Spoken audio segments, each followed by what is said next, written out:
first of all, I just want to thank Berkeley, which I have to say, conservatives here have done something amazing. They've just achieved something incredible. If you look outside, there's K-bar everywhere. They've built basically these structures to keep Antifa from invading the premises. So that means that Berkeley has actually achieved building a wall before Donald Trump did.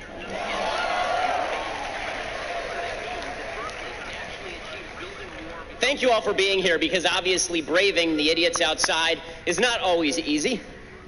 Their speech is apparently violent, because my speech is violent, so all speech is violent. So thank you for braving the slings and arrows of outrageous fortune by walking into a building. Congratulations to you. Thanks to Fred Allen, thanks to Young America's Foundation and the Berkeley College Republicans for their courage. Thanks to the police. Thank you to the police, who have done an amazing job.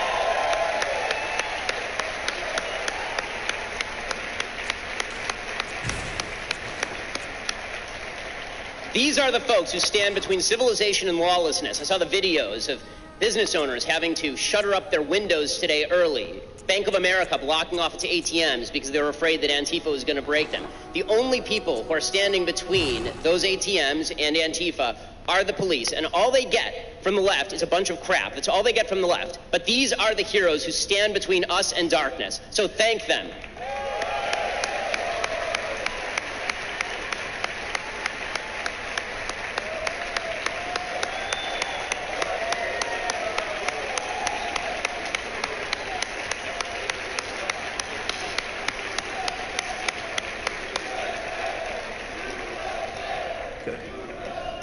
So I have a few other thank yous. I want to say thank you to the morons who put up that sign across the way. It says, "We say no to your white supremacist bullshit." Well, I say thank you because I also say no to white supremacist bullshit. And if you stick around long enough in this speech, you will hear me do exactly that. The problem is I also say no to your identity politics bullshit. Thanks to Antifa and the supposed anti-fascist brigade for exposing what the radical left truly is. All of America is watching because you guys are so stupid. It's horrifying, I am grateful, and you can all go to hell, you pathetic, lying, stupid jackasses.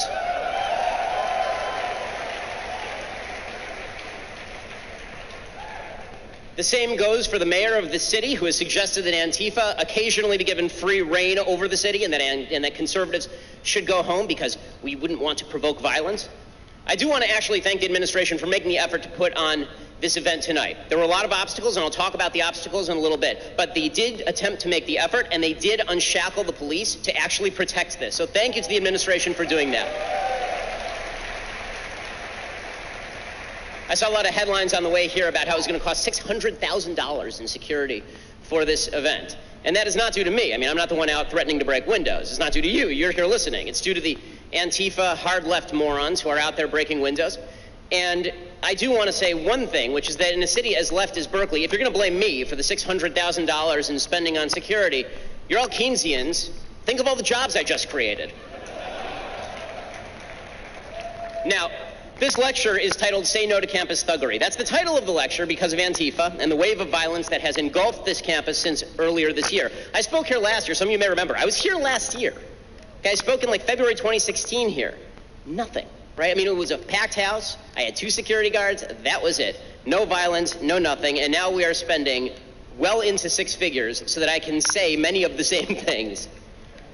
Okay, it's utterly absurd. It's utterly absurd. But things have changed. Well, why have they changed? It's because there's a pathetic new movement arising all over the country, from Sacramento to Berkeley to Dallas to Charlottesville, and that movement says that speech is violence and must be treated as such. This is groups like Refuse Fascism. Don't worry, I'll get to the alt-right later. This is groups like Refuse Fascism, which professes to promote protest, but has actually said it won't rule out working with groups like Antifa. Here is the poster that they put out earlier about me. I don't know who designs their posters, but guys, this is too many words. Bad logo and bad imagery, just poorly done. They say on this that the problem is not campus thuggery. For those of you who can't see, it says, no, Ben Shapiro, the problem is not campus thuggery. The problem is fascist intellectual thuggery in the service of the Trump-Pence fascist regime. Well, to believe this, you have to have your head so far up your ass you can actually see your colon firsthand. Let's define a few terms. First of all, fascist intellectual thuggery. Let's start with fascism. What exactly is fascism? Well, this is a term that gets thrown around a lot by people who have never read a book. Okay, fascism is the phenomenon whereby people believe that they have the capacity to ram their beliefs down your throat at the point of a gun, or say the point of a baton, or by throwing Molotov cocktails. That's what fascism truly is. Fascism is even more of a tactic than it is an ideology. It's sort of vague in terms of ideology. You've had people on the left who are fascist, people like Stalin, and then you've had people who are on the European right, like Hitler, who is a fascist, who's actually closer to the traditional American left than he would be to the traditional American right. But I've been spending my entire career standing up against fascism and the idea of an overreaching government that uses the power of the gun in order to compel people to do what they want. Antifa is fascist. I am not a fascist. And as far as the service to the Trump-Pence fascist regime, first of all, I just want to note something. For all the talk about Trump and Pence being fascists, look at the protests outside. Where's Orange Hitler shutting it down? Right? He's nowhere to be found. This idea that we're living in a fascist country, we're actually living under a relatively ineffectual regime, a relatively ineffectual administration, if anything. But the idea that we're living in some sort of fascist dystopia is utterly absurd. As far as the idea that, I'm a white supremacist in service to Trump-Pence, couple problems there. One, as far as the service to Trump-Pence, again, I didn't vote for Trump or Hillary. I didn't vote for either of them, actually. So this idea that I am somehow a servant of Trump is absurd and requires you to be functionally illiterate. As far as the idea I'm a white supremacist, you see the thing on the top of my head, right? This funny hat. It's called a yarmulke. Hey, white supremacists aren't that fond of it, which is why I was, according to the Anti-Defamation League, the #1 recipient of white supremacist anti-Semitism on the internet among journalists in 2016. But no, I'm a white supremacist now. Because this is the way the left works, right? If you don't agree with them, everyone's a white supremacist. You're a Nazi, Nazis should be punched, and therefore it's totally fine to stand outside and try to shut down events if you can get away with it. They're not getting away with it tonight because the police have been allowed to actually do their jobs. So what is their specific objection to me? Well, according to this masterfully done poster, it says, Shapiro is coming to campus to spread ugly fascist views, dressed up in slick-talking intellectual garb. I do like the slick-talking. It says, this is harmful, exclamation point. He, along with fascists of many stripes, have targeted Berkeley because reversing Berkeley's radical history would be a major advance for the consolidation of fascism on campuses everywhere and throughout society. The reason I'm here, I've been asked this a lot, the reason that I am here is because fascism does not own this university. Because there are students who do want to hear differing views, who don't want to be told that they can only hear one view, who don't believe that the First Amendment should die under the jackboots and Birkenstocks of a bunch of anarchist communist pieces of garbage.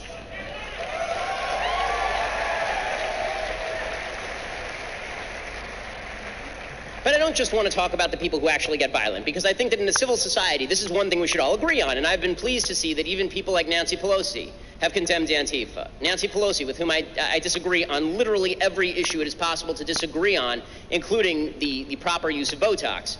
But she and I agree on this. Right? We all agree that violence should be out of bounds, and if you're on the left and you don't agree with that, let me suggest to you that you don't belong living in a civilized society. Because civilized society is based on the premise that the government has a monopoly on the legitimate use of force, as Max Faber put it, and the idea that you're supposed to violate that if you don't like what I'm saying makes you an uncivilized barbarian. Okay, but it's not just that I want to talk about. Okay, I want to talk about an ideology that goes a little bit deeper than that. Antifa couldn't go anywhere without an ideology that runs broader than Antifa, without a group of people willing to look the other way. Well, what is the view that undergirds Antifa? What's the view that undergirds the hard left, many of whom celebrate Antifa or were doing so until it became politically unpalatable to do so? It's a view that America is a terrible, horrible, no good, very bad place. Right? Now, the truth is that America is an incredible place. It's the greatest place in the history of the world. It is the freest, most prosperous country, the most tolerant country in the history of planet Earth. This country is an incredible place full of opportunity. Nobody, by and large, cares enough about you to stop you from achieving your dreams. That includes you, people who are shouting out there in the audience. Okay, no one cares about you. Get over yourselves. I don't care about you. No one cares about you. No one's trying to stop you because you're irrelevant to me. I have a wife and 2 children. I care about them. I don't care about you. You don't mean anything to me. Well, except for that guy who said he loves me. I love that guy too. But everybody else, okay? That means in a free country, if you fail, it is probably your own fault. If it is somebody else's fault, if somebody is actually trying to throw up obstacles in front of you in a way that is unjust and bigoted, point out the specific instance so we can all side with you. We all want to be on the same side. We all want to help out. When somebody is a racist and trying to stop you, we all want to sound off and stop that too. The idea, however, that America as a whole owns your failure when you can't point to specific problems does not wash. It is you shifting the buck. It's a waste of time and energy blaming your failures on the system unless you've got some evidence. But unfortunately on college campuses and for the left more broadly, there's been this notion that America is bad, and the reason that you fail is because America has historically been very bad. Right? This is the identity politics of the left. Because America's bad in that it targets you. Right? America targets you. And we have an entire hierarchy of intersectionality that's been built by the left to tell you whether your views are legitimate or not. I mean, the more victimized you are, the more legitimate your views are. So the hierarchy goes something like this. The people whose views are most valuable and who have been most victimized. At the very top are people who are LGBT, and then you get black people, and then you get women, and then you get Hispanic people, and then you get Native Americans, and then you get Asians, and then you get Jews maybe above Asians, maybe Jews, then Asians, and then the very, very bottom, you get straight white males, right? Those are the people who have nothing to say about anything because obviously they are the beneficiaries of this white privilege system. Now, the logic of intersectionality, because it suggests that the value of your opinion lies in your ethnic identity, in your group identity, the idea is that if I attack your ideas, if I say that you have bad ideas, what I am really doing is attacking you personally. I'm really attacking your identity. I'm aggressing you. You might require counseling. Right? This is the philosophy of microaggressions. My words are violence. Even the term microaggression suggests that it is an aggression against you, right? Microaggressions, I am aggressing you. It's an act of violence. As NYU social psychologist Jonathan Haidt has said, microaggressions are small actions or word choices that seem on their face to have no malicious intent, but that are thought of as a kind of violence nonetheless. The thing is, you don't actually have to intend to offend anyone to microaggress them. They just have to feel offended. And the thing is that microaggressions are actual violence. This is why you see the dolts outside shouting that speech is violence. Because they think that I'm actually doing them violence when they don't hear me, right? But if they would hear me, then presumably I'd be doing them violence and they would need counseling, and if they act with violence, it's because it's in response. And unfortunately, this university engages in precisely this sort of damaging attitude. So at the same time they are willing to allow the police to fight Antifa, they are fostering an attitude that says that certain types of speech are violent, which is the gas in the tank for groups like Antifa. It's the gas in the tank for the hard left. And before my arrival, the university obviously put in place all sorts of security measures to stop people from getting violent, which is great. But they also put out a letter. And they put out a letter to all the students here. And here's what it said. It said that I was a threat because they were going to offer, quote, support and counseling services for students, staff, and faculty. We are deeply concerned about the impact some speakers may have on individuals' sense of safety and belonging. No one should be made to feel threatened or harassed simply because of who they are or what they believe. For that reason, the following support services are being offered and encouraged, and they offer employee support services and student support services. You see, I'm attacking your identity if we disagree about politics, and you may require counseling. By the way, just side note, if you require counseling because of this speech, let me suggest to you that was a mistake for you to have foregone psychiatric treatment long ago. I know, I'm super scary. I know, look at me, I'm physically intimidating, as everyone knows. Right? I mean, I understand. You're afraid I'm going to turn into the Hulk and ruin your life. Okay, but the truth is, I think that you're big boys and big girls, and you can probably handle it. I assume you're not a bunch of weaklings and pansies and snowflakes. That may not be a fair assumption, but I will assume it for the sake of this argument. I assume you can handle disagreement. If, in fact, you cannot handle disagreement, you are making your life harder, and you're making your life worse, and you are making the country worse. You're driving political polarization by failing to engage on a level of discussion. As you know, we're going to do a Q&A after this, and I love taking questions. It's my favorite thing, and I have a rule, which is if you disagree with me, you raise your hand and you go to the front of the line, because discussion makes the country better. But you feeling insulted and then whining about it, and then suggesting that you're a victim without evidence and that I have victimized you because I won't accept your victimhood, this makes the country a worse place. So I want to go briefly through a couple of the intersectional hierarchy groups, people who feel they're victims in American society, and explain why you are not, in fact, a victim. Why you need to take control of your own life and become an adult. So let's start with the idea that poor people in America are victimized. And this is sort of the Bernie Sanders case. Income inequality is the root of all evil. This is Antifa's case that communism or anarchism would be a better solution than, say, a free and civil society that's raised half the world out of abject poverty. Income inequality is not the big problem. Nobody rich is making you poor. Bill Gates did not make you poor. Bill Gates provided you a product, and if you bought it, that is your fault. Okay, the upper middle class grew from 12% of Americans in 1979 to 30% as of 2014. That is a massive growth in the upper middle class. The rich are not making you poorer. They are paying your salary. American income mobility, by the way, is just as strong as European countries with far more redistribution. Income mobility drops only when you drop out of high school or you have a baby out of wedlock. Okay, this is what makes you poor. Okay, how about the idea that if you're black in America, there's a white supremacist hierarchy that is keeping you down? Now, listen, you'd be a fool not to acknowledge, or a liar, not to acknowledge the history of racism in America. Everybody acknowledges that if you have half a brain. Of course, slavery, Jim Crow, awful, evil treatment at the hands of awful, evil people. We all acknowledge this. We all acknowledge the collective sin of the United States in promulgating this, and the individual sins, more importantly, of the people who actually promulgated this stuff. Okay, we all get that. But that's not what we're talking about. Now we're talking about now. Because I wasn't born when Jim Crow was in place. I wasn't an adult when Jim Crow was in place. I know that I'm not a racist, and I know I haven't acted in a racist manner. And I would bet you money that the people in this room haven't acted in a racist manner, that they haven't held slaves or voted for Jim Crow. I will bet you money that is the case. You cannot fix past injustices with current injustices. The only way to fix past injustices is with individual freedom. That's it.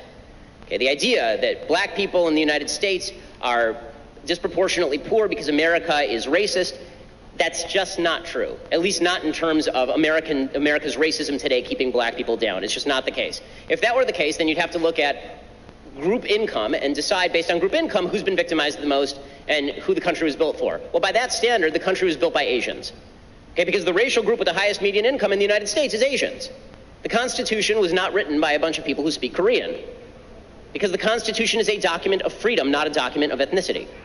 So here are the three rules. You want to be rich in America? You want to do well in America? You want to put aside the whining about the system? Again, you point out to me an individual instance of racism, I will stand next to you and fight it. But if you want to whine about America, no good. Okay, here are the three rules that you need to fulfill as a person before you can start complaining about your life failures being the result of somebody else's actions. Number one, you need to finish high school. Number two, you need to get married before you have babies. Number three, you need to get a job. That's it. You do those things, you will not be permanently poor in the United States of America. According to the Brookings Institute, 2% of Americans who follow these rules are in poverty. 75% have joined the middle class. Well, what about racism? 71% of poor families with children are unmarried. The poverty rate among non-married white families was 22% in 2008. That same year, the poverty rate among black married couples was less than 7%. But what happened to racism? Why weren't those black married couples poorer than the single white moms? Because it doesn't have to do with color. It has to do with life decisions. And we can talk about differentials in crime and where these statistics come from. I mean, the basic rule is that if you don't commit crime, you're not going to be arrested for it. The police are not going around arresting black people for the fun of it. They're going around arresting criminals based on criminal reports, which is why the number of criminal reports based on race matches up exactly with the number of criminal arrests based on race. Okay, if you don't report people for crime, it's hard for the police to know to pick them up. Okay, how about women? This idea that women are vastly victimized in our society. Hillary Clinton is making buco dollars off of this nonsense this week. As I tweeted earlier this week we found out that a clown can emerge from the woods and scare half of Americans, and also It came out. But Hillary Clinton is going around whining about how there's a glass ceiling and she couldn't break through it, and it's all because of sexism. It's not because she was the world's worst candidate and a pretty appalling human being. No, it was because everybody is a sexist. Everybody's a sexist. And we hear in this context very much about the wage gap, right? The idea that women are paid significantly less than men, 72 cents on the dollar. Okay, that's absolute sheer nonsense. It is absolute nonsense. In 147 out of 150 of the biggest cities in America, women make 8% more money than men do in their peer group. That wage gap is growing, not shrinking. At colleges, 55% of women in college are women. That gap is getting larger. 58% of all graduate degrees go to women. Okay, the majority of voters are women. If we are living in a place where women are vastly victimized by men, I'd really like to see that place. And as far as this idea that there's a vast rape epidemic going on campus, every rape, as I have said 1,000 times, every rape should be dealt with by the prosecution of the rapist, ending with their jailing, castration, or death. Okay, that's how I feel about rape. But this nonsense statistic that's been presented that 1 in 5 women on college campuses is being raped is just not true. It's just not true. The actual statistic, according to the Department of Justice, is something like 1 in every 58. Obviously far too high, but not 1 in 5. If you're 1 in 5, by the way, if you're a woman at this campus, you should go to your parents and ask them what kind of nuts they are to send you in a war zone where you're likely to be raped. Okay. How about the idea that gays and lesbians are really living under the boot of American society? Well, in terms of income, they certainly aren't. Okay, certainly not in terms of income. Women and lesbian couples make far more money than women and straight couples do. Men and gay couples make slightly less than men and straight couples, but same-sex couples with both partners in the labor force make $8,000 more per year than straight couples, and they are typically higher educated. Okay, so that talks about the identity politics, this intersectional hierarchy of the left. But there's another group that engages in identity politics that I want to talk about now. And it's the battle between the identity politics of the left and the identity politics of the so-called alt-right that is really making the country a significantly worse place, and it needs to stop now because it is utter and complete horrible bullshit.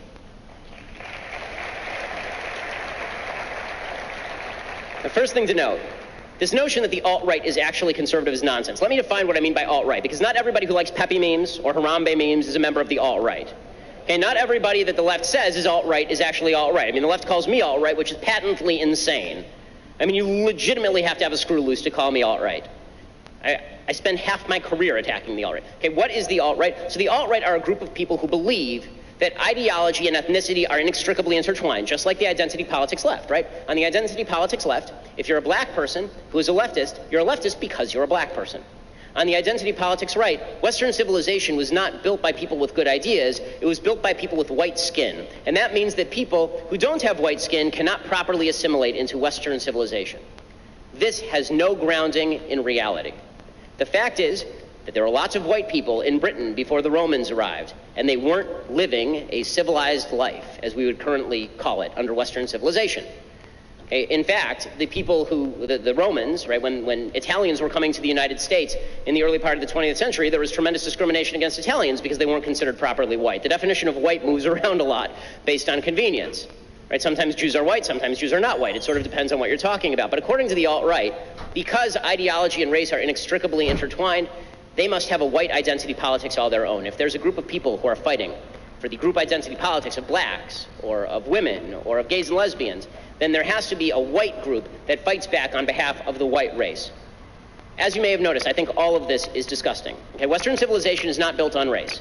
There have been lots of countries all over Europe that were not particularly civilized and were quite white. Freedom, personal responsibility, separation of powers, God-given rights protected by a government elected with the consent of the government. These are the values of Western civilization. But the alt-right actually overtly rejects these ideas. They say the Constitution is outmoded, that it doesn't work. They say the government for white people is necessary and good because you can't assimilate people to so-called white culture. They hang out with neo-Nazis because a lot of them actually believe some of the same things that the neo-Nazis believe. White supremacy. Now, let's be straight about this. This is like 10,000 people across the country. This is not 1 million people. This is not 10 million people. This is not 63 million people. It's not 200 million deplorables. It's a very small select group of absolutely terrible people who believe absolutely terrible things. But they're getting a lot of attention and coverage right now because we live in a reactionary moment. A lot of the people are reacting to the identity politics of the left by making nice with the alt-right. There's this weird notion on the right that if you drink leftist tears, that's enough. Right? Drinking leftist tears is enough. So if the alt-right ticks off the left, they're fine. It's disgusting. It's disgusting. I have no other word for it. Okay? You actually have to stand. It is not enough to stand against bad ideologies. You must also stand for a good ideology. You must stand for a good philosophy. You cannot stand with bad people just because you think those bad people make your enemies cry. The enemy of your enemy in a country where we're all supposed to be friends is not only bad strategy, it destroys the country wholesale. So, how do we solve all this, right? We're on campus and we're hearing the identity politics of the left, and then you watch the news and you see the identity politics of the alt-right. How do you solve all of this? Well, the way that you solve all of this, first of all, let's start with the campus thuggery. The way you solve all that is by letting the police do their jobs. Okay? Administrators need to let the police do their jobs. None of this would have gone anywhere if back in February when Milo, who I significantly dislike, when Milo came to speak, if they had allowed the police to do their jobs and arrest everyone who even hinted at violence. Okay, people who get violent should be arrested and they should spend time in jail. And the authorities have a responsibility to allow the police to do their jobs. And this is not the fault of the cops. This is the fault of cowardly political actors who, pusillanimous cowards, who hide behind their desks every time some people on the left whine a little bit. Okay, the second thing that has to happen is you have to stop seeing everybody in America as an enemy who despises you based on identity. Again, they don't care about you. You're not that important a human. Okay, not that many of us know each other. Not that many of us care about each other. We care about our families. We care about our friends. And we certainly don't want to stop each other. We mostly want to be treated civilly. And we can all do that if we stop looking into each other's eyes and seeing a potential enemy instead of seeing somebody who's just a person who probably doesn't care about you very much and doesn't want to stop you and doesn't mind what you do. This is not difficult stuff. And finally, stop seeing yourself as a victim, because in order to see everybody else as an enemy, which justifies your violence and hate against them, you have to see yourself as their victim. Again, America is the greatest country in human history. You are not a victim.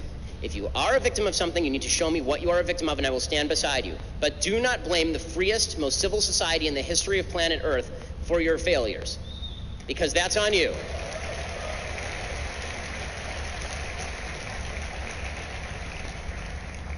Now, is that so rough? I mean, did we need $600,000 of security to hear all of that? I have a feeling the vast majority of people who are protesting this speech have never heard of me. I'm not arrogant enough to believe that Antifa sits around watching Thug Life videos. If they did, I doubt they would be members of Antifa. But the idea that they're out there protesting, they're out there maybe getting violent, apparently 4 people have been arrested for carrying weapons already. The idea that all that is happening is indicative of the fact that we have stopped seeing each other as individuals. We are all individuals. I'm an individual with a particular point of view. I am not a cardboard cutout for you to call a white supremacist. I am not a cardboard cutout for you to call a Nazi, and neither is anybody else in this room.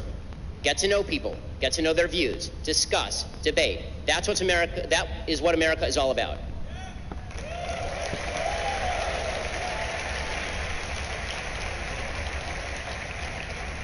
If we all do that, I do think that America can see a better day, because I think we're in a dark moment right now. But I think we can get to a brighter moment if we stop seeing each other as members of groups and identifying as members of groups primarily, and instead see each other as individuals made in God's image, one with equal value to another in God's eyes. If we do that, America will see a resurgence. Thank you so much.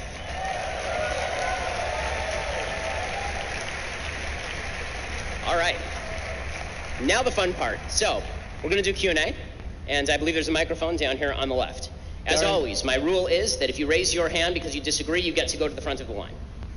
We are indeed going to do a Q&A. This is by far the most fun point, I would think. Correct, guys? Yeah. Okay, so ladies and gentlemen, Berkeley red tape and fire code is going to require everyone who wants to ask a question to walk out and around and form a line over there on the outside of the lobby right there. We're going to have an usher ushering people in. After you ask your question, there's a green arrow following this way. You're going to stand right here on this X, and you're going to walk to the back. Even if you're sitting in the front, you're going to have to walk all the way back and into the other doors over there. Thank you, ladies and gentlemen, and we'll wait for the first one.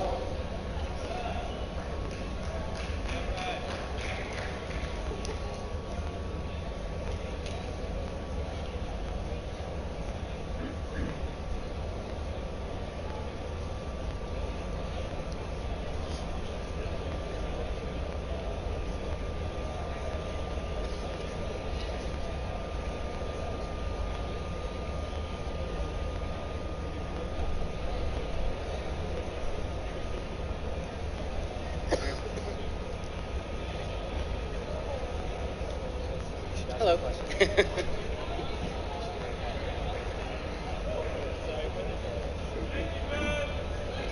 Thank you guys for having me. Oh. Hello. Hey, how's it going? Hi. Thank you for coming. I do not disagree with a lot that you just said. That's why I'm here. Yeah, so let's talk about institutions, because you're saying we should not blame the institutions. I have an example, and please tell me why you think that person per se is not victimized. So let's start with the beginning of a life. You're a baby, you were born into a really poor family, in a really poor community, where the school is not good, Yes. where crimes are high. You as a baby, I think, you're quite helpless there. And I would, according to my thinking, I would say that's quite unequal. And that is, I feel like that person, because if you think about education, that should be a public good. In my opinion, it should be provided equally in all communities instead of just based on how rich your house is. Just could you respond to that? So if I'm getting your question straight, 'cause there's a bit of an echo here. Yeah. So you're suggesting that children grow up in unequal circumstances because of the school district they go to. Not all schools are equal. There are a lot of public schools that are garbage, and so Yes. kids don't have an equal access to success. Yes, and I feel like in my world, in my political thinking, I think that is inequality, and that is institutions failing okay. people. So I agree with you that not all public schools are good, and I agree with you that there is such a thing as inequality. Of course there's such a thing as inequality. We're not all born in the same place. We're not all born equally intelligent. We're not all born with equal gifts. Some of us are born smart but short and will never play in the NBA. We're not all born, this is just a truism. The question is there inequity? Right? Is there an equity that needs to be remedied? And the question then is, what's the best way to remedy that inequity? So when you say that there's inequality, is that because there are a bunch of rich people who are screwing those poor kids out of a good school? I don't think so, because we're spending oodles of money in the public schools, particularly in poor areas, and it's not paying off very well. What I would suggest that the best possible solution is to devolve those dollars back to parents who presumably care about those kids more than the public school system does, and allow them to choose the schools for their children. So I can agree with you that there's inequality. Then the question becomes, okay, how do we solve that problem? So again, inequality and inequity are not the same thing, and equating the two, I think, is a mistake. You can go follow up, that's fine. Thank you. So I feel like, if we're getting really scholarly and academic here, that is exactly what Rousseau is saying, essentially talking about natural inequality and contrived inequality. Natural inequality would be inequality that you're saying, inequity would be the contrived one. And I feel like now in our society, the institutions is contributing to the ultimate contrived inequality, in the sense that children just do not have access to the same level of education. Granted, if they if we're going to construct utopia and then suggest all children are going to have the same level of education, that's just not reality. Okay, there's no place on earth that has that, because that's just not the case. So you're right that there's a difference between difference in smarts and difference in the poverty situation in which you grew up. But the truth is that the biggest inequality and inequality, I would say, is parents who decide to get pregnant out of wedlock. I mean, if you want to look at academic underperformance, it has much less to do with the school that you go to and much more to do with your family situation at home. Again, I'm not arguing with you that any of these things are a problem. The question is, quote unquote, who's to blame? And I think this is where we get into a problem in politics, because the idea is that the person to blame must be the rich guy down the street. I don't think it's the rich guy's fault. I think that there are certain things in life that just aren't fair. And then the question becomes, okay, how do we maximize opportunity without invading the rights of somebody else? And I think the easiest way to do that is to let people keep more of their own money and to do more to privatize the school system and give people more choice. So thank you. Thank you. I appreciate it.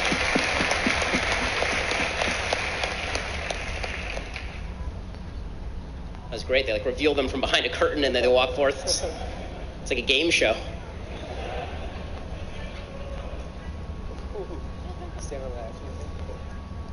Hey Ben, I'm honored to be the second participant in this game show. But you made the argument that the gender pay gap is a myth. Yes. And one of the main reasons that this is the case is because that female STEM education is at a lower level than it is for men. Females are continually discouraged to not go into STEM fields at a rate that's much lower than men are. So I was wondering what you feel about this argument, and how do you think it should be remedied, or nothing? Well, I think that it's free country. You can choose what profession to go into. If the idea is that the pay gap is largely due to profession choice, that's obviously true. If you look at a lot of dangerous professions, firemen, people who work on oil rigs, it tends to be men because men want to go into those professions. It's also true that men tend to spend more hours in the workplace. It's also true that women tend to take more time off with babies. That's not a bad thing, by the way. It's not a rip on women. It's always bewildering to me when feminists are like, it's terrible that women take time off to be with their babies. Why? I think it's a wonderful thing. Yeah, I completely agree. But I think there is a societal discouragement for women to go into these particular fields. I was wondering if like you as like a problem. I don't see a ton of evidence that there's societal disparagement of women going into being a firefighter. What I actually see is that there's an affirmative action program in many of these cases for women going into things like firefighting, because there's now an affirmative attempt to get women into these fields. I was referring to STEM fields like science, technology. So the STEM. Okay, so James Damore has an interesting memo that got him fired from Google on this. But it is certainly true that when you look at, for example, what women major in college, the number of women who major in STEM studies, which has nothing to do with getting a job and paying, women major in humanities much more than men do. Men are just interested in this stuff more. That's not a terrible thing. I don't see why that. Yeah, but I mean, like, there's societal influence that occurs even before the college level, right? I mean, I don't know that there are a lot of people saying to a 7th grade girl who's good at math, you need to stop that and go read some poetry. I mean, listen, I have 3 younger sisters, right? I have my wife is a doctor, by the way. So talking about STEM, my wife's a doctor. My mom runs companies. That's what she does. So I'm very much for women in the workplace and being able for them to choose what they want to choose. I really don't see a lot. If you can tell me the person who's out there going, women in science, fi, then I'll stand with you and say, yeah, that person's adult. That's really stupid. You know, if a woman wants to go into science and she's qualified for the job the same way that an equally qualified guy is, great.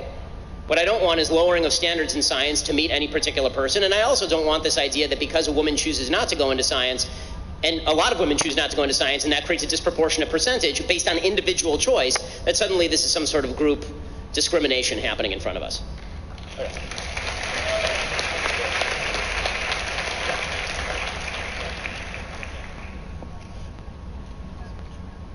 Hi, first off, I just want to say thank you for speaking as a fellow Jewish conservative. Thank you so much for coming. It's just the 2 of us, man. So I wanted to ask you, do you believe that there's an explanation for why victimization has become the main tactic of the far left to gain support of the people? Yes. So I think, first of all, I do think victimization was always a tactic of the far left. It was just economic victimization, right? Marxism is based on the idea that the proletariat are going to rise up and overthrow the bourgeois, that there's this vast group of underprivileged people, as they call it, who are going to rise up and they're going to break the chains that bind them and take over the world. So it was always based on this notion that you're being victimized by somebody else. But in the 1960s particularly, it was clear that as America was thriving so much in the 1950s economically, and America had become this great world power, the prominent world power in terms of the economy, it was very hard to make the case to people who are not as wealthy that you need to rise up against the country that's creating all your wealth. And so instead, what the left decided to do was misdirect into a legitimate grievance, which was an ethnic-based and sex-based grievance, which made a lot more sense in the 1950s and 60s than it does in 2017. And so there's this idea that if we identify you as groups, we can use those groups to tear down the American infrastructure, this system that's been built by white men for the privilege of white men. And we couldn't tear that down based on class, because it turns out a lot of poor people in the United States still wanted to get rich, and they need that system to get rich. But you can do it based on group identity. Because if you can make women feel that the system is designed to keep them down, if you can make black people feel like the system is designed to keep them down, and then you can tell them that it's the capitalist system more generally that is designed to keep them down, and that whole system, the whole superstructure is rife with racism, it has to be torn out root and branch. If you can do that, then you can actually build a movement on the back of that. And that's what you're seeing in the Democratic Party actually right now. It's fascinating to watch the conflict between sort of the Obama identity politics Democratic Party and the Bernie Sanders socialist Democratic Party. Because that's actually an old battle, right? I mean, that's the battle between economic class distinction-based victimization and identity politics-based victimization, which is really more what Obama used in 2012 to win re-election. So would you say this is more of like get-rich-quick scheme, or if I can't be rich, no one can? Well, I think that it depends on which people you're talking about. The people who buy into the idea of victimization, I don't think it's a get-rich-quick scheme so much as an I feel victimized scheme and I don't feel like taking responsibility. But for the people at the top, I think that it actually is a get-rich-quick scheme. I think the people at the top very often know exactly what they are doing and know, because they don't live like this, right? I mean, Barack Obama didn't live his life thinking of himself as a dramatic victim of society until he decided to write Dreams for My Father and revise everything, right? But the fact is that Barack Obama is a guy who really achieved his whole life. I mean, he was an achiever. And if he had been sitting around thinking how victimized he was his whole life, it would have been very difficult for him to get where he got. Awesome. Thank you. Thanks so much.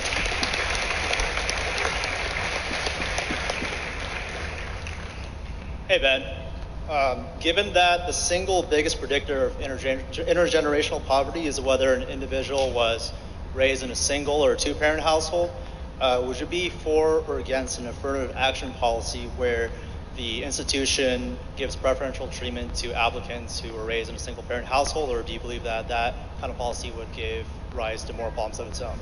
Right, so here's my view on affirmative action. I don't believe that you should lower standards in order to let people in because you're disadvantaging somebody else, and you shouldn't do it by color. So let me put it this way. If you have a white applicant who scored 1,400 on their SATs, well, sorry, I understand they changed the system now. 2,100 on their SATs, and they want to go to a good school, and you have and that person grew up in a single parent family, impoverished, and you have a black person who's Colin Powell's kid who scores exactly the same score, then I think that if you're going to look at all the factors, you can say, okay, the person who had to overcome all these obstacles to get the same score deserves to get in.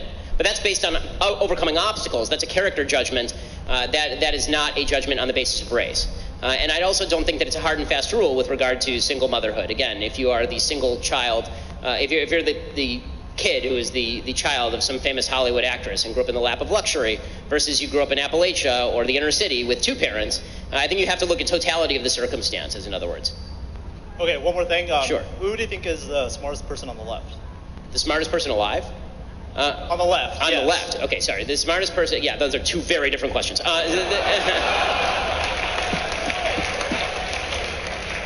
The smartest person on the left. Well, points to the Lena Dunham shouting guy. Let's see. I do think that, I mean, in terms of pure intelligence, I think that there are a lot of scientists who are on the left, you know. Like, I wouldn't want to get into a scientific debate with Stephen Hawking or Richard Dawkins. I mean, they're in a different field of specialty.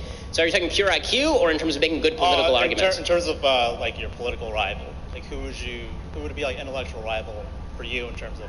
I mean, I think there are people who I'd be interested to talk to about policy. I think that when I was at Harvard Law School, there are a bunch of professors who are on the left, including Elizabeth Warren, actually, who she was relatively interesting to talk to, although got less so over time. There was a guy named Richard Parker, who was a professor there, who I really liked. Lonnie Guinier, who was a professor there, who actually ended up writing me a law firm recommendation. She was such a leftist that she was, I believe, nominated for Undersecretary of Labor under Bill Clinton, and a Democratic Senate rejected her because she was so far left. She was a smart lady. Again, I don't think that all leftists are stupid or anything. I think that they start from wrong foundational principles, and if you're a smart person starting from the wrong principles, you can reason your way into virtually anything. Thank you.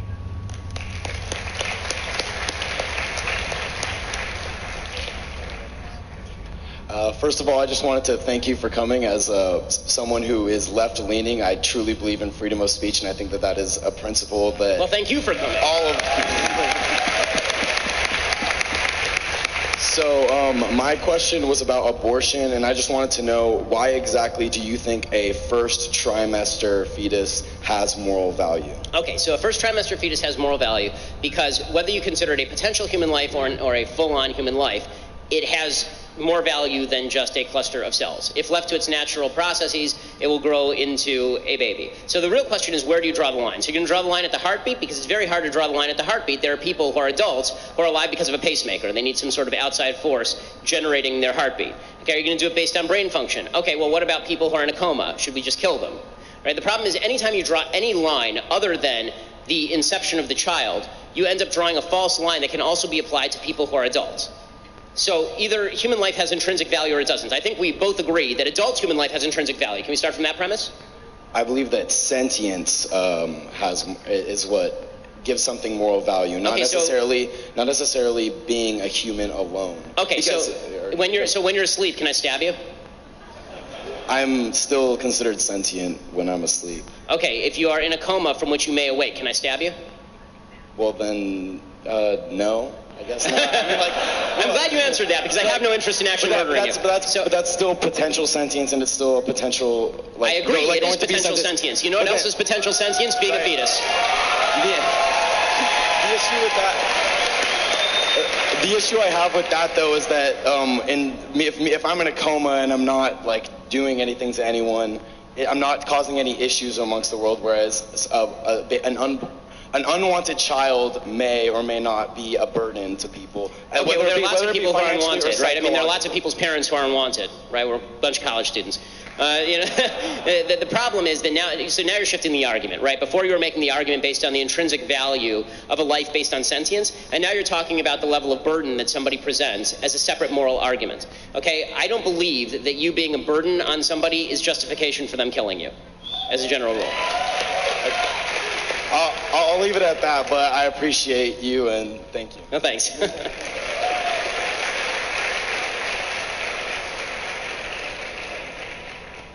Hello, Mr. Shapiro. You have consistently praised the free market as the most effective means by which to combat racism, sexism, etc. Correct? Yes. Right?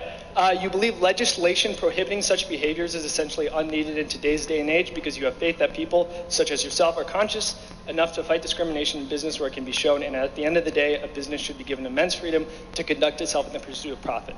My question is as follows. If insurance companies can charge young males as a group higher prices for car insurance than young females, because the former has statistically been shown to be more reckless drivers, does this not leave open the possibility in a free market system for insurance companies to charge premiums based on certain ethnic or racial categories if these ethnic or racial categories statistically correlate with more reckless driving?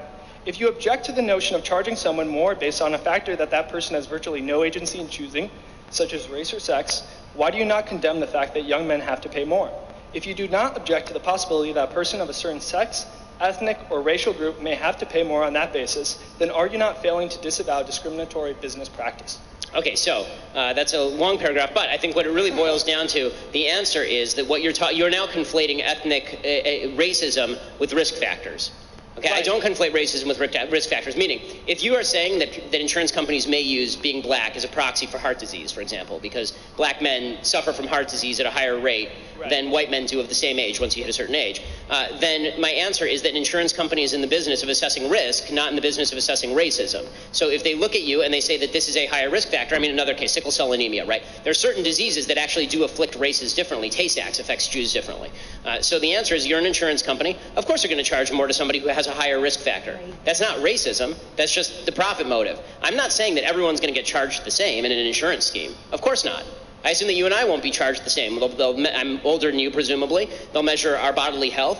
I don't know how much pot you smoke. Like, they'll make a bunch of distinctions, and they'll make a bunch of decisions as to what our risk factors are and how that measures out in terms of what I need to pay in order to cover my projections. But that has nothing to do with quote-unquote discrimination. That's just a basic market decision. Right. That's actuarial. That's so just actuarial for decision. clarification, so there was a study in which I forgot what organization of the United States federal government did it, but Native Americans in Arizona were found to have, to essentially be engaged in fatal car crashes at a higher rate than any other group. Okay. You think it's perfectly permissible for insurance companies to charge someone just charge someone an extra premium by virtue of the fact that they are Native American in Arizona? No, I think it's fair for an insurance company to charge someone based on the risk factor of driving. So what I would suggest is that in a free market system, this is why I defend a free market system, let's say there was an insurance company who did what you're talking about, right? And the insurance company decided Native Americans get charged more. Okay. There would be another insurance company that would come along and they would say, okay, is it really true that Native Americans universally are being charged more, or can I undercut my competitor by looking at people on an individual level and looking at all of their risk factors apart from race? Because race is not inherently linked to drunk driving. That hasn't happened with males, because, for instance, not all males, are going to be, in and of it themselves, like more reckless drivers than females. However, like as you said, neither is that the case. But this is why, let's be real about this. This is why car insurance companies have good driver discounts, for example. They have good student discounts, right? They actually do look at more than you just, like my insurance rates went up through the ceiling when I got caught going down the I-5 at 113 and had my license suspended for a month. They've gone down since because I haven't had a ticket for 5 years. So, this is, so the point that I'm making is that if you are suggesting that, if you're trying to line up discrimination with market-based profit, if your question is that, can you imagine a situation in which a business makes more money by discriminating, and would that be okay? Then the answer would be it's a business. You can do what you want in a free society, and I have no right to use your services. However, it has yet to come to my attention that racial discrimination in a business is an actual profitable thing over time in a free market system where people can compete, because race is not inherently connected to behavioral categories, right? The basis of racism is that race is connected to behavior. Well, I'd just like to say, for instance, Thomas Sowell pointed out, like in his book, rednecks, white liberals, or whatever. Yes. That the Irish. It's actually right. It's white. Yeah, you're right. Okay, go ahead. Sorry.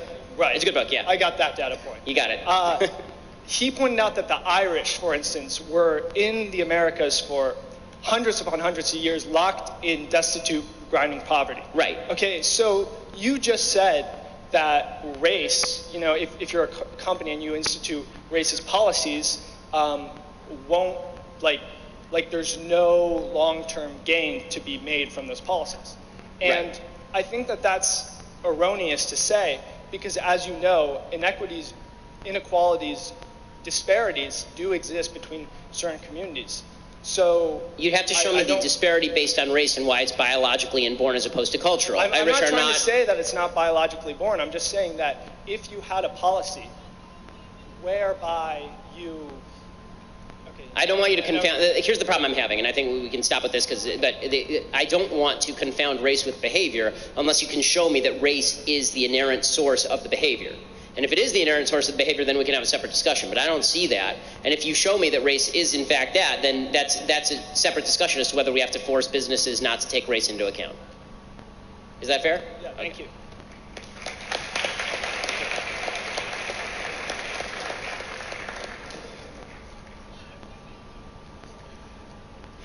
Hi, Ben. Hey, how's it going? Farther north in California, predominantly conservative rating. And my question is, are you familiar with the Jefferson State movement? And if so, what do you think about it? I'm sorry, I missed it because the echo. Are you familiar with the Jefferson State movement? And if so, what do you think about it? I'm sorry, what? State of Jefferson. I'm sorry, the secession effort. Yes. Yes, thank you. Yes, I am familiar with it. I think that California is far too large and encompasses far too many different people of different political orientations for it to have this many electoral votes. That said, I think that the chances of separating California from a political point of view, the chance of separating California into 3 or 4 states with 6 or 8 senators, that could be a very dangerous thing for the balance of the country. Thank you.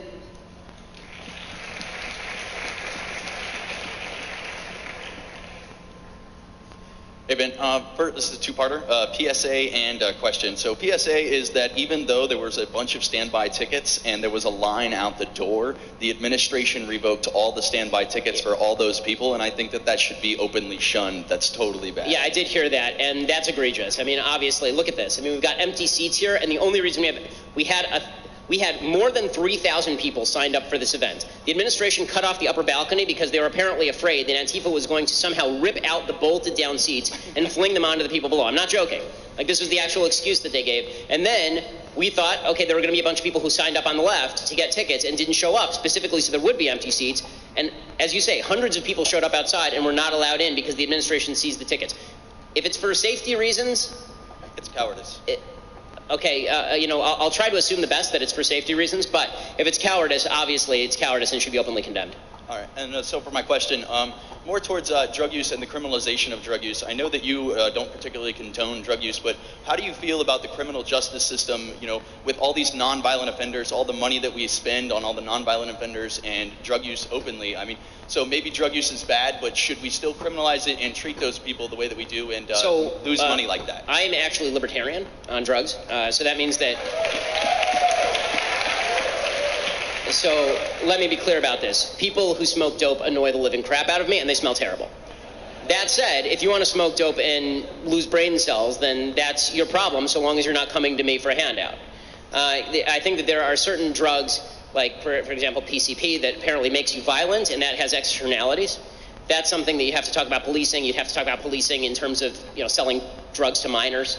But it doesn't seem to me that when you're talking about things like marijuana, for example, you couldn't police marijuana in the same way that you police cigarettes or alcohol. Just make it very difficult to sell to people who are underage. The biggest problem that you have right now is that marijuana is so plentiful in places like California that even legalizing it is not going to get rid of the black market, because it actually, the price is higher in the legal market than it would be on the black market. So that's a serious problem, and suggests that deregulation is actually possibly a worthwhile thing. There are some, I'll admit that I'm split on some substances. Like, obviously, when you look at the opioid epidemic and you see the addictive level of that, marijuana is slightly different because the evidence for addictiveness in marijuana is mixed at best. But when you talk about opioids, which are actually addictive, the higher level regulation of opioids seems to me not inappropriate. So to clarify my question, do you think that we should still be criminalizing these non-violent offenders in regards to, any drug? Again, it depends on the offense. So if you're selling dope to a minor, yes, that should be criminal. If you are smoking dope in your room, then no, I don't think that should be criminal. All right, thank you.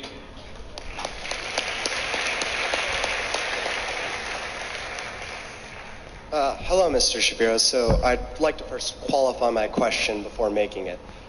So, Mr. Shapiro, as a conservative intellectual, I respect you deeply, and I agree with you on a host of issues. However, there is one where I disagree with you, which is what we should do about climate change. While I agree with you that we should be skeptical of climate alarmists, I cannot help but think of Pascal's wager. If the skeptics are right, we have nothing to lose. But if they are wrong, then we have a world to lose. In a 1984 election advertisement, Ronald Reagan's campaign said, if you think there's a bear in the woods, you bring your gun. Given this maxim and Reagan's decision to protect the ozone layer by limiting CFCs via the Montreal Protocol, at a time when the science was very much split on whether or not the ozone layer could ever be repaired, would you support a revenue-neutral carbon tax that would be revenue-neutral in the sense that the tax would be balanced by lowering of taxes on like businesses and on individuals and things like that? Do you think that this would be a good insurance policy that would not necessarily give the command economists of the left what they want, but also entertain the possibility that maybe climate change is real and maybe we should do something about it? Okay, so here's my position on climate change. I would say lukewarm on climate change in the sense that I think that the greenhouse gas effect has been proven in laboratories, that carbon emissions can make the world warmer. The question is the sensitivity of the climate to those greenhouse gas emissions, how much is absorbed by the oceans, for example, and what effect that has on the climate long term, because the computer modeling has been so flawed thus far. That said, even if you believe that let's say that we take the IPCC estimate, right? The IPCC estimate is that we're supposed to increase, I think, by the end of the century by 7 degrees Fahrenheit is the global estimate.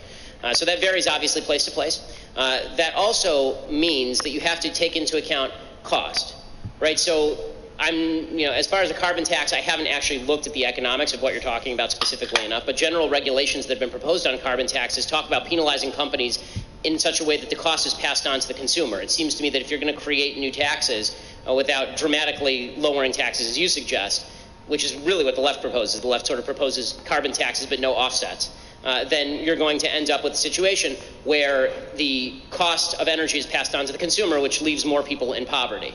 And I think that pretending that there are no trade-offs when it comes to government regulation is foolhardy. I also think that the truth is that what we've seen is that greenhouse gas emissions are declining thanks to technological development.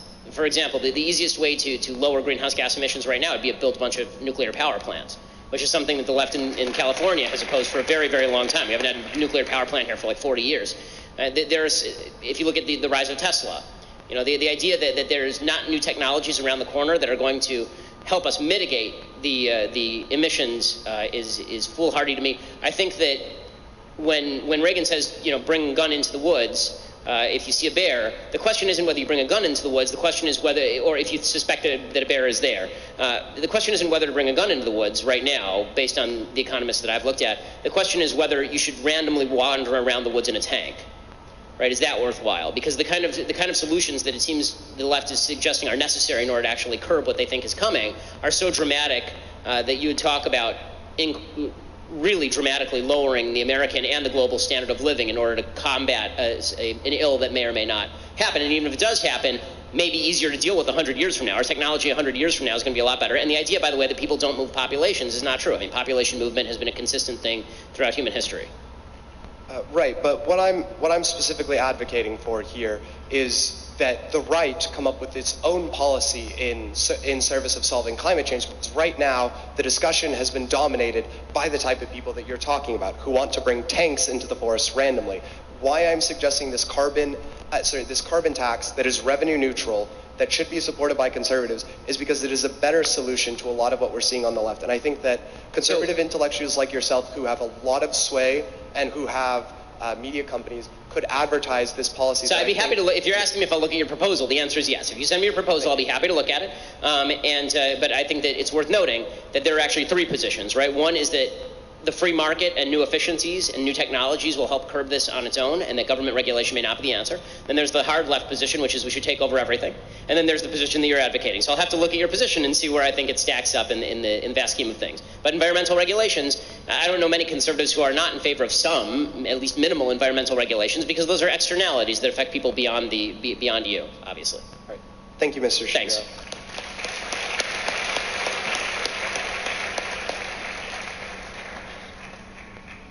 Hi, my name is Caroline. I'm a senior, proud liberal. My question. Well, thank you for coming. Yes, of course. Whenever somebody on the left comes to one of my lectures, it's like an AA meeting. It's like, thank you, Caroline, for coming. So my question is, since you believe abortion is the same as murder, do you believe women who get abortions, even when their lives or the child's life isn't in danger, should be put on trial for murder? Yes No. or no? I think abortionists should be put on trial. But I mean, even I don't think that women should be put on trial for a couple of different reasons. So the first reason is because I don't think that it is effective in deterring abortion to put women on trial for the killing of the unborn. The second reason is because I think that we in our society have unfortunately gotten to such a point that an entire generation have been indoctrinated to believe, particularly an entire generation of women, since that's what we're talking about here, have been indoctrinated to believe that a baby is a polyp, and so when they remove it, I'm not sure there's the actual mens rea necessary, the actual criminal intent necessary for a prosecution.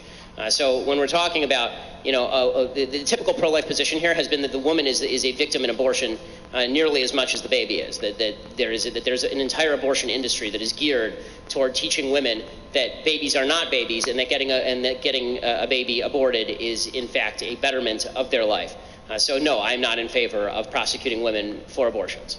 But I mean, there are a lot of women who do have the intent, right? Like if a woman goes to an abortion clinic, they are ordering the murder of their child, in your opinion, like what you would say. So Well, do they not again, have the mens rea? so I gave you two reasons. One, a public policy one, and one, like, you'd have to show me. You'd really have to show me the case of a woman who went in there and said, "I know this is a baby, cut its brains out." If that's happening, then that is infanticide. I mean, that's like, wouldn't you acknowledge? I mean, if a woman walked in with a baby that was 1 day old and said, "Here's my baby, kill it," wouldn't you put her on trial? But that's not what we're talking about. In the vast majority of abortions, the truth is, unfortunately, that women don't actually believe they are killing a child. They actually believe they are killing something that is non-human and is the same thing as removing a tumor or something. So, but are you saying that you don't think abortion is murder then? Because there are. No, I'm not saying that at all. I'm saying that I'm saying that the vast majority of women who obtain abortions don't think that abortion is murder, and intent is a fundamental element in any criminal prosecution. I feel horrible for women who have abortions. I think that it's terrible for them. I think it's a lot worse for the baby. But obviously. I think what's key is that you said a vast majority, right? There are women out there who know that it is a child. And you make law and public policy based on the vast majority, not on the outlying case. Yeah, but then you can't make a claim that abortion is the same as murder if you wouldn't treat them the same in public policy or in law. No, I absolutely can, because there are many types of murder, right? I mean, there's manslaughter. Yeah. There's unintentional murder. I mean, like, what would your standards be? So the doctor knows. That's why I'm saying the doctor has the mens rea. The doctor has the actual intent to commit a murder, because the doctor full well knows that is a baby in there who's beating hard he or she is stopping. So indirect manslaughter. What was that? So you would put them on trial for indirect manslaughter. I would put Kermit Gosnell on trial for first-degree murder. I would put abortionists on trial for either second-degree murder or manslaughter. I mean, this is a crime against humanity that's occurring. And if you believe that, obviously, to be ideologically consistent, you have to say that. And this has been, again, the traditional pro-life position. I'm not aware of any major pro-lifer in America who believes that women should be put on trial for abortion. Thank you.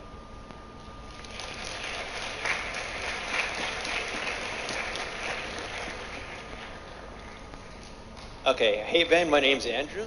And since DACA's been making a huge headlines throughout the whole nation, what do you think should we do now? Should it have been repelled? Should they have made it something else better?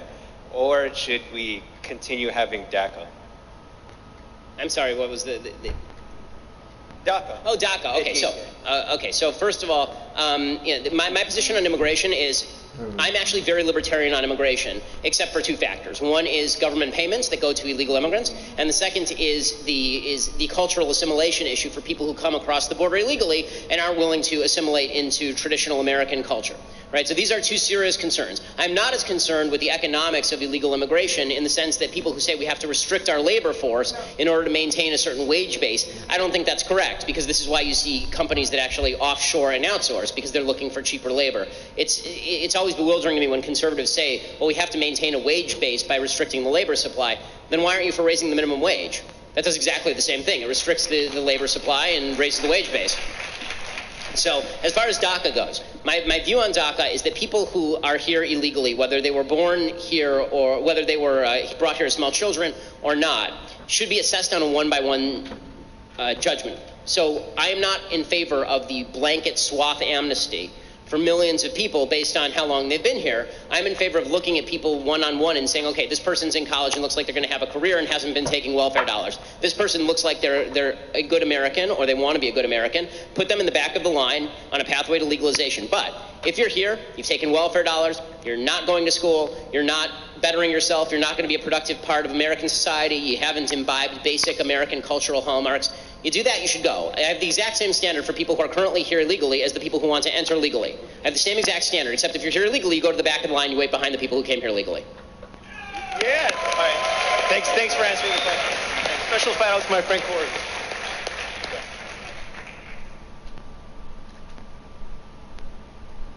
Hi, Ben. Howdy. Howdy. I want my question. It's a little bit hard to articulate for me, so please just bear for like a minute.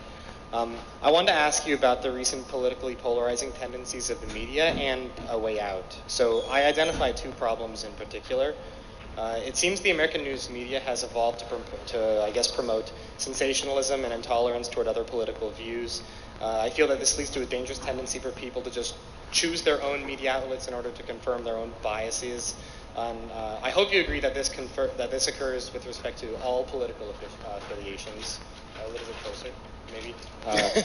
Thanks. The other problem deals with fake news. Obviously, a term that's become like super nebulous. It's thrown around a great deal. But specifically with fake news, there are a lot of news websites of dubious quality, and we hear stories how other countries or companies have used Facebook advertisements, for example, to promote to promote certain websites and sway easily impressionable opinions. So it's clear that Americans need, I guess everybody needs a basic basic access of reliable information. We need to have a reliable news media that informs the public. But it seems by default, Americans will seek out information that they find palatable. But this leads to me to believe that it should be the burden of the news media to be reliable and not, I guess, vitriolic. So like in the past, we've had something I think was called the Fairness Doctrine that was repealed like a few decades ago that required required outlets to present certain views. But obviously government regulation towards media and information, that's a slippery slope. What's the way out? What do you think the way out is? I think the way out is a more informed population, unfortunately, right? I think that the idea that the government should never be regulating speech or access to it. Once the government does that, then you're wandering into very dicey, quasi-fascistic territory. When it comes to consumers of media, look, the media are just going to provide you what you want to read. Okay, the media are going to provide you what you want to click on. And yes, I would say this, I think most of the people in the media, yes, even including the left-leaning media, do want to tell the truth. I think a lot of them don't recognize their own biases. You know, look, I'm conservative. That means the way that I cover the news is going to be from a conservative angle. I try to separate myself enough to say, okay, here's the facts and then here's my opinion. But everything that I say is coming from that point of view. I think one of the big problems in media is people don't do that, right? Like George Stephanopoulos tries to pretend he's an objective news source.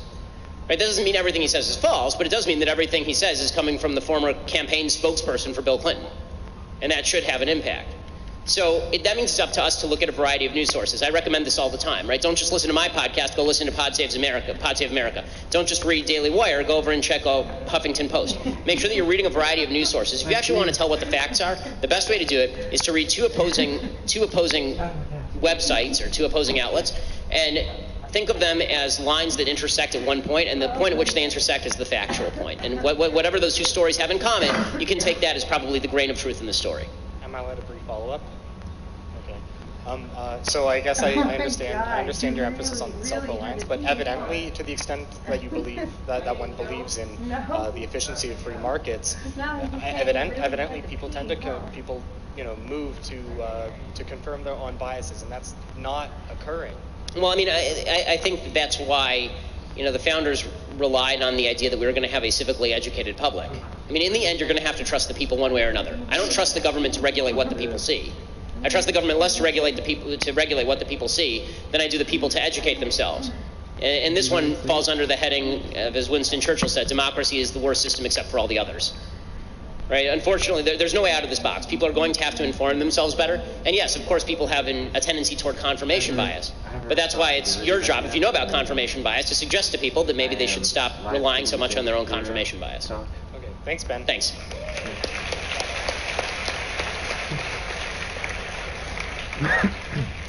Hey Ben, my name is Rayhan, and I'm a Muslim and junior in high school, and I've been really trying to hammer in what I believe in. So I've been listening to conservatives recently, and you've been one of the main educators, so thank you for coming here. Well, thank you.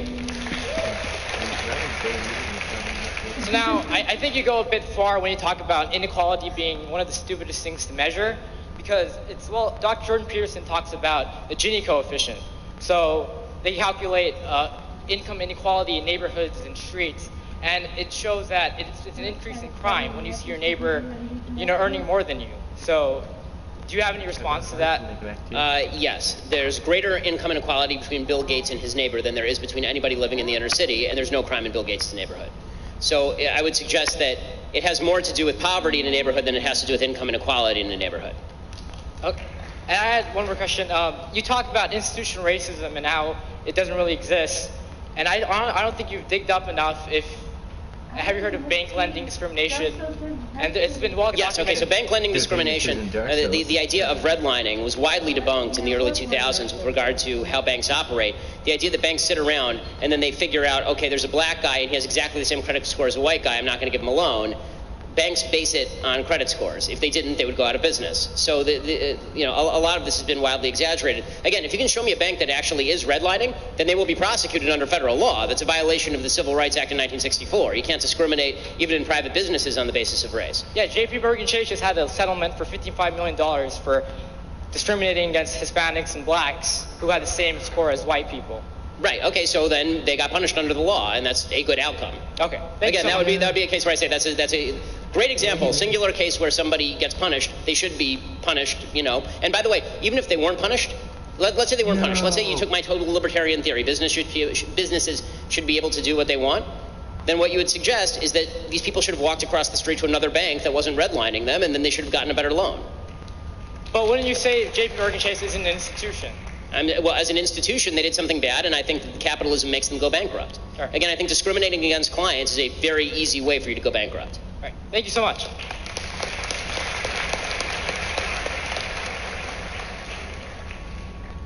Shalom. I'm a huge fan of yours, by the way. I love your work.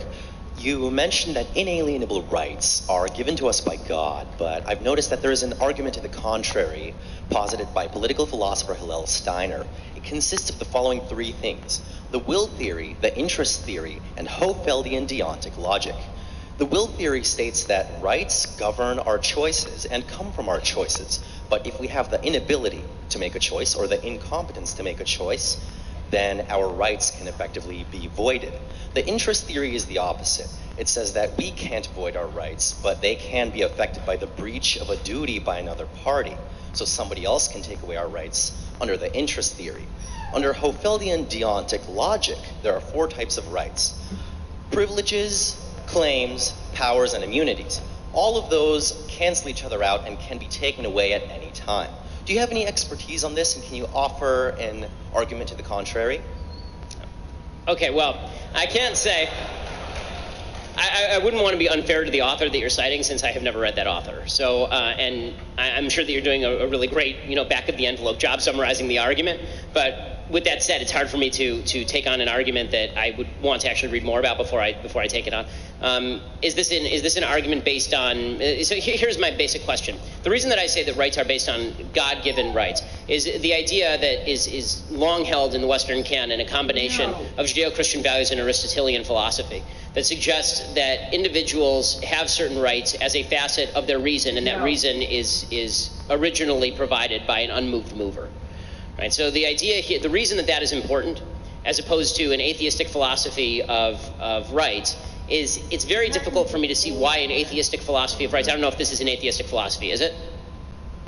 It has no religious components. So Okay, so if you do it without reference to the inherent value of a human being, then certain people just fall by the wayside. I mean, even in the theory that you're espousing to me, which again I'm only getting sort of bare bones of it. You even in that, when you say, for example, will, if you don't have the capacity to exercise will, your rights go away. Okay, well, there are a lot of people like children who don't really have the capacity to exercise fully their will. Do they have any rights at all? I assume they have the right not to be killed. I assume they have the right not to be abused. To my knowledge, they don't. America is one of the few developed countries with no children's rights. That's not true. Children obviously have rights, which is why you have Child Protective Services that comes in and takes kids out of their parents' home if they're being abused. Kids don't have the rights to control, where they go to school. They don't have the right to control a lot of things about their life, but they certainly have basic human rights. I mean, I think the entire society is built around the idea of how do we assure basic human rights to children. Okay, that essentially answers my question. Thank you so much. No, thanks.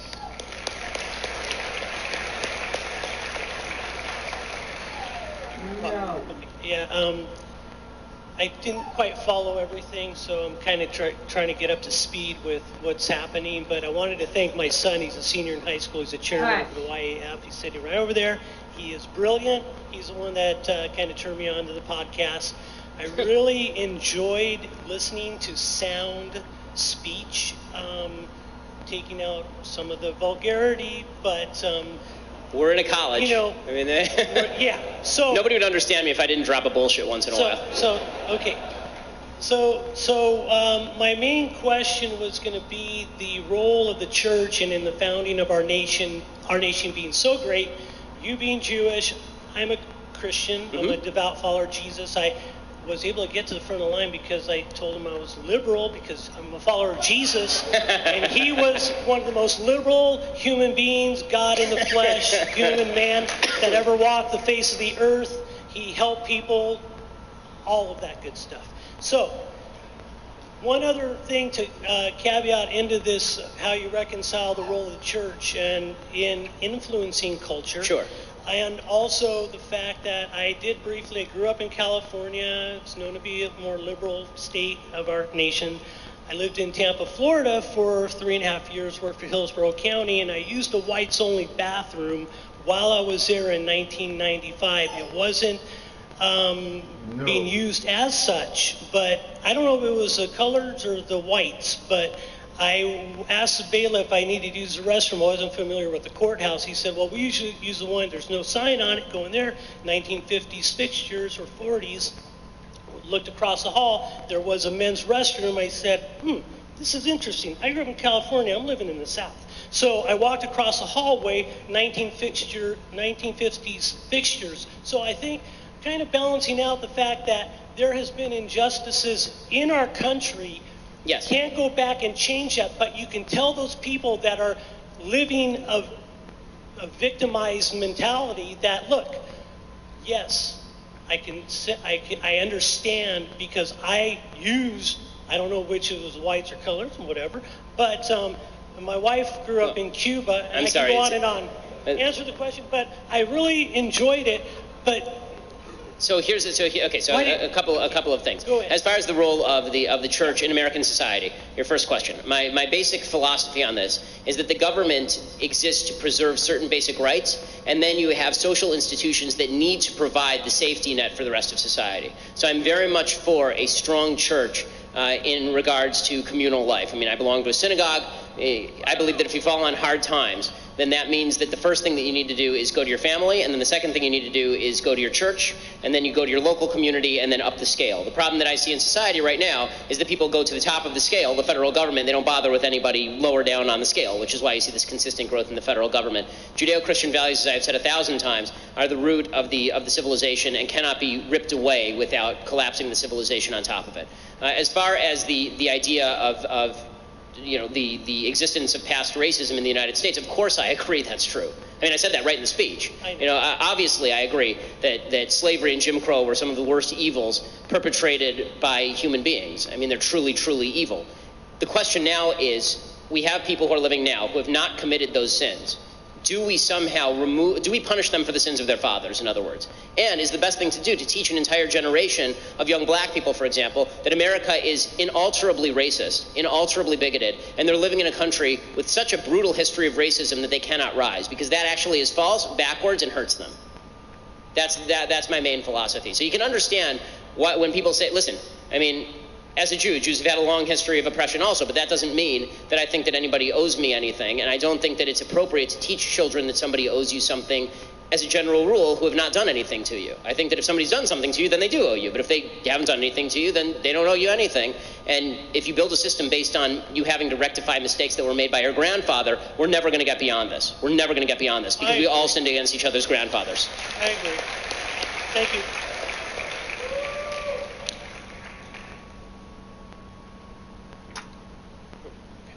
Hey, Ben. It's a pleasure to talk to you. I disagree with you on a lot of things, but... Well, thank you for coming anyway. Yeah, of course. I think the one thing that I agree with you on is that free speech should be protected. But my question has to do with, like, political economy. I know you're a firm believer in that the government sucks at everything. Pretty much, yeah. You're also a firm believer that, market-based competition is good. So I was wondering, what do you think about the role of like bureaucratic institutions or regulatory bodies to protect competition? For example, like the FCC, sort of trust busting like the internet providers from doing price discrimination. You're talking about antitrust laws? So I'm not a big believer in antitrust laws, because I think the vast majority of things that the government declares monopolies are not in fact monopolies. The definition of monopoly is ownership of 100% of market share, which allows you to arbitrarily set prices and also to presumably buy out all of your competitors or use regulatory capture in order to prevent them from entering the market. I think the cases that are generally brought on antitrust grounds are very, very weak, because there are usually large competitors even within the same industry. So to take an example, when they broke up Microsoft, Microsoft did not control 100% of the market. I don't even believe it controlled 75% of the market. It controlled something like 50% of the market, unless I'm getting this wrong. And they broke it up anyway. Apple overtook it in stock, and probably would have without breaking up Microsoft. So the idea that antitrust law is a valuable tool, there may be cases in which there are actual natural monopolies, but even in those cases, you'd have to prove that there's actually an attempt to screw the customer, that price gouging is going on, because sometimes you actually have a natural monopoly in a particular market, and the pricing is going just fine. Like, nobody was complaining about Microsoft's pricing when they were a supposed monopoly. Okay, that's it. Thank you. Thanks.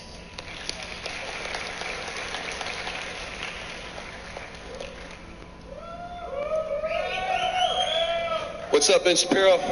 My name is Kyle Chapman, also known as Bay Stickman. How you doing, brother? I'm doing okay. How are you? Just want to let you know the Proud Boys are here. We got your back tonight, man. Well, I appreciate about 30 it. of us right here. We got your back, brother. Listen, I appreciate everybody having my back, and I'm very glad that the police were the only ones who had to do it, because that's their job. Absolutely, absolutely. We're going to leave it at that. Look, I just wanted to ask you a question. You talk a lot about racism. There seems to be a lot of racism directed at whites these days. There seems to be just a constant, relentless diatribe about how whites should feel guilty for who they are, about the dangers or how terrible whiteness is, and how we need to disavow our whiteness. What's your opinion on this? And on the war on Western civilization, and what do you think their intent is? Where do you think they're going with this? So as I said actually in the speech, I think that using identity politics as a way of posing groups in opposition to one another is terrible. And I think that you do see that. I referenced this in the 2012 election cycle. I think that when, for example, Joe Biden said that Mitt Romney wants to put you all back in chains to black folks, I think when he said that, that was quite awful. And the sort of extension of that to the idea that there's a white privileged society seeking to keep black people down, or that the cops are systemically racist, and you can't show evidence the cops are systemically racist, but they must be. That white society was built on this grand lie that they have to keep other people down. Yeah, of course that's racism. Of course that's racism. And there's a foolish notion going around on the left that the only people who can be racist in America are white people. That's obviously untrue. Everyone is capable of being racist. All that means is that you're labeling another group with particular behavior or properties based on their race. So of course that's true. I think that the big mistake we have to be careful not to make is to start identifying as our quote-unquote group identity just because other people want to box us in. We're individuals, right? If somebody says to you, you're white, and you are crushing my soul, and you're ruining my life because you're white, My proper response probably shouldn't be, no, I'm making your life better because I'm white, right? My proper response should be, I'm making your life better because I'm an individual who's not making your life worse. And so I want to be careful of the identity politics on all sides. But yes, of course, there's racism against whites, there's racism against blacks, there's racism against lots of people in society. What I care about is the individual instances that we can fight, which you do see, right, against people of all races, not always proportionately, right? Look at the FBI statistics. But I also want to fight the laws that are racist. So, for example, I think affirmative action is a racist law, right? Because it is actually judging people based on race. Absolutely, yeah. Thank you, brother. Let's hear it for Ben Shapiro!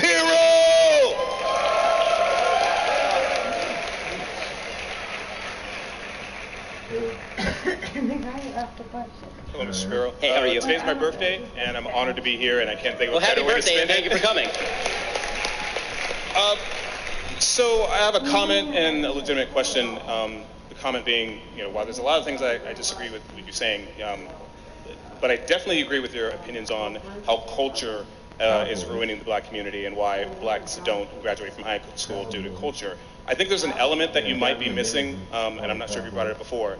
In the late 60s, early 70s, or late 70s, early 80s, when CIA introduced crack into the black community, which started a snowball effect of, blacks being overly criminalized for drug possessions, black fathers leaving the home and not sticking around, which led into, in the 80s of black children being brought up without fathers, with mothers not being able to give them proper discipline. And while I do agree today that black communities suffer, for not having fathers in the household, but equally due to the culture around them. Like I suffered from it myself. If a black person wants to be educated in the hood, we get called house Negroes and Uncle Toms. If I want to better myself, but I was the element of originally introducing crack into those communities, which eliminated fathers from the home, I think those still have effects today. And while I agree that there isn't systemic racism keeping black people down now, I think the triggers that happened back then still affect us today. Okay, so obviously past affects present, no question. The question is who committed the injustice and who should be punished for it. As far as the CIA introducing crack in the black community, I'm going to plead ignorance on this one because I have no idea whether that's true. Okay, but I will say that when it comes to single motherhood in the black community, that did not start in the 1980s with crack. That started in the mid-60s with the increase in welfare. The increase in the welfare state dramatically increased the level of single motherhood in the black community. It was 20% around 1960. Today it's in excess of 70%. Yeah. And again, I don't think that the crack epidemic can actually explain all of that because the crack epidemic really lasted from the early 80s to basically the early 90s. And you've seen it continue, the single motherhood's continued to grow actually in the black community. It's sort of stabilized now, but it continued to grow for a long while after that. Also, I think it's worthwhile noting that when we say things like, somebody introduced crack into the black community, whoever, quote unquote, introduced crack into the black community, and again, I have no information to substantiate your theory, but it is individuals who take crack, right? Unless you are forcibly being injected with crack, then you have to make the choice to take the crack in the first place. And it's also worth noting that there are a lot of black legislators in the inner city who are looking for harsher sentences on crack cocaine, specifically because it was an epidemic in the inner city and was ruining a lot of lives. So the only way I think that when it comes to the single greatest intergenerational poverty statistic, the only way to walk this back is not through reparations, I think. It's through it really is through culture. It's through reinculcating the idea that fathers need to stick around and you're a bastard if you don't stick around after you father a child. Absolutely. So my question... And that's true for white, black, or green. It doesn't matter to me. I'm a dad of two. You abandon your kids, you are just the worst kind of piece of garbage. Absolutely. So my question... I started getting involved in, so to speak, right-leaning issues after Milo came to Berkeley. I got assaulted by an Antifa member. He tried to set me on fire with a lit flare. He called me a Nazi. Just today, I got called a Nazi. You don't look like a Nazi, I got to tell you. No. Just today, I got called a Nazi, a fascist, and I consider myself a left-leaning liberal centrist. Now, with that said, MAGA crew has shown me so much love in these past 8 months. Everyone I've met has been reasonable, opened up their homes to me. We've had wonderful discourse. So my question now is, as a person who, like I said, considers myself a liberal, and I interact with people, on the right and MAGA crew, I still have people in my own personal community that, say that, oh, you're talking to you're supporting white supremacy, you're talking to Nazis, you're supporting them. what would you say to a person like me who is open to discourse and people of all sides? How would you combat, or at least how would you approach people who come with me with hate and saying like, no, you're a bad person because you're hanging out with these people? Well, how again, should I approach them? So I have a basic rule on this, and it's the same, again, regardless of color, because I've said this to people of every color. If somebody calls you a racist or a bigot based on no evidence, this makes them a bad person, and you have every right to say so. They need to actually cite evidence for why you're a racist or a bigot or a bad person before they can call you that. It needs to actually be justified, and you have every rationale to walk away from that conversation thinking that person is a worse person if they can't explain to you what you've done wrong and why what you've done is so terrible. Okay, that works for me. And thanks so much. Thank you so much.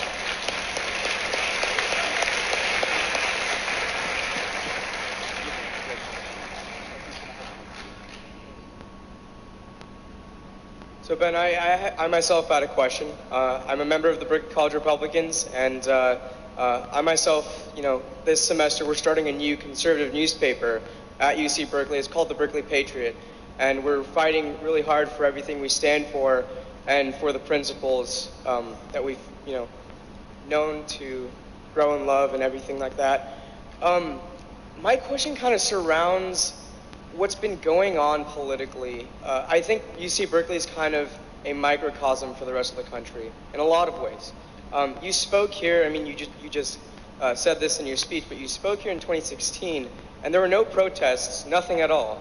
And it's just, it's crazy to me that now we have to spend hundreds of thousands of dollars to get you in a room and talk to us again. And I kind of think it relates to the Overton window.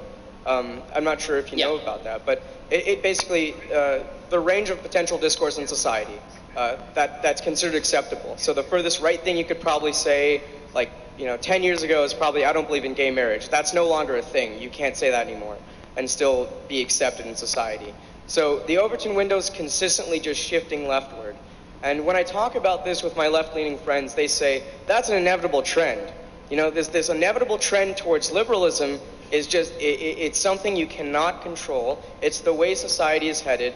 And my question is, do you think it's an inevitable trend? And if not, how can we combat it as conservative students, braving this, horrendous climate with both, our peers calling us fascists and Nazis and the administration just being extremely terrible as well? So listen, I don't think it's an inevitable trend. I think that things move in cycles, and I think that there's two ways that the country can break out of it. One is that things can just continue to slide downward to the point where people get wise after a long time, or we can have events like this one that I think are actually really useful in showing the liberals that they are not the left. Okay, I do make a distinction. You notice I always use the language left to describe the left, not liberals. There's a reason. Liberals are people who believe in open discourse and believe in discussion, even if they disagree with me on the role of government in the economy, for example. Leftists are people who believe that I need to be shut down because my speech is insulting their identity and is a form of violence.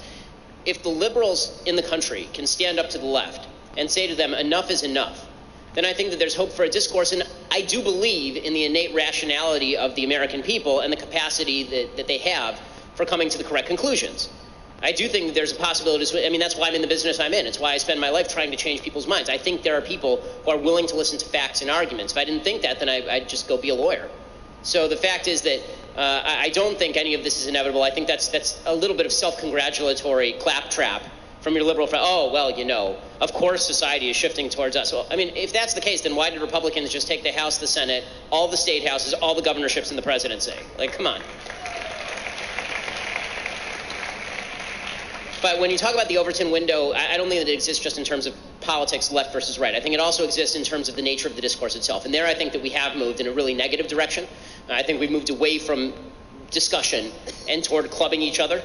And I think that has to be stopped in its tracks. And that's why I thank everybody here for coming and being part of a free speech event that, let's be frank, it was cordial, it was nice. I really enjoyed hanging out with all of you. And I think that we need more of this, because if we don't have more of this, instead we're going to get more of what you were almost going to see outside if it hadn't been for the force of the police officers.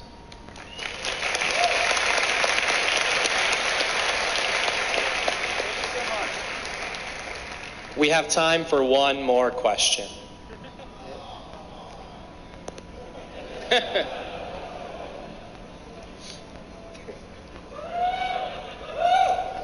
Way to make me the bad guy. I apologize to everyone in line. Some of you may know I got attacked with a bike lock back in, a while back, and I'm wondering what you think about this. Like, should I ask him, the man himself who hit me, to a peaceful, just brotherly, olive branch, non-violent, ref there wrestling match? So let me I just want to make sure I get the story straight. So you were hit by somebody? Yeah. And now you're asking if you should wrestle them? Well, that's basically what this boils down to? Not like on a mat with a ref, no hitting. You know, wrestling is not about violence. It's about getting the other person to give up without hurting him, not exchanging blows. I mean, listen, if he's stupid enough to agree to it, more power to you. And I come from a place where if somebody hits me in the face, I call the cops. But I mean, I guess that's an alternative solution if you choose to do it. Yeah, he doesn't have to. This is right. No, as I say, if you make him an offer and he takes you up on it, then I mean that's his move. Okay. Well, the court case hasn't happened yet. We'll see. After the court case, this doesn't have to do with the law. So I'm just wondering what you think about that. Is it a good idea? Again, as I say, I mean, if you want, I'm a libertarian. If you decide to duel at 10 paces. Wow. Okay, I like that thinking. Okay, and Lauren, if you're still here, can I get your digits, please? Check me out on YouTube /EmbryPros. All right.